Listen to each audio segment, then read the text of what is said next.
Okay. Bob, you get the last word here.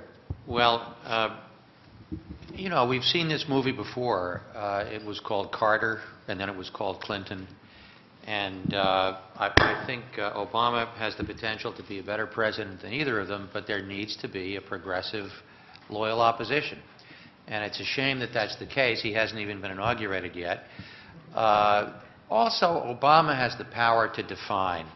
And I think after a few months of the crisis deepening, he's probably going to turn out to be more progressive than some of his own advisors. But we need to make sure that that's the case. And lastly, there's a lot of unfocused, confused anger out there.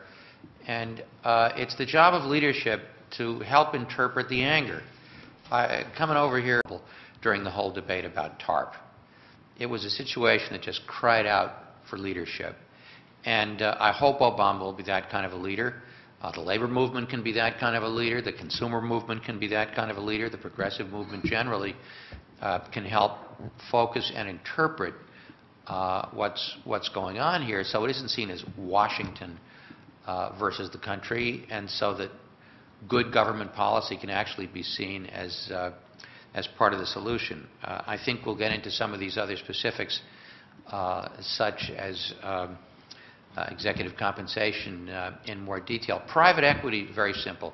You repeal the loophole in the 1940 Investment Company Act that allows hedge funds and private equity companies to not face the same kinds of disclosure requirements that everybody else does.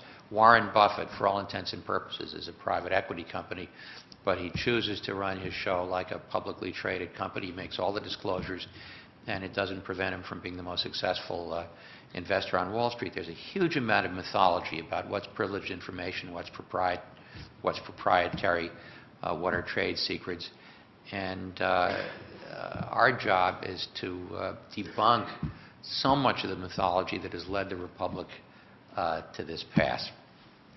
Thank you. One of the phrases that I always sort of think is an important one is the notion of excluded alternatives. We have lived through a period where the whole notion of a proper balance between the government and the economy, the government and the private sector, has been an excluded conversation. So I think one of the things that we can do in this conference and going forward is to put a set of new alternatives into the public debate that become included alternatives as the real policy making proceeds. So thanks to the panel very much.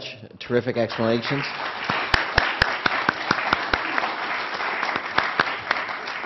Let us go quickly to the next panel, which will be moderated by a new face, Robert Kuttner.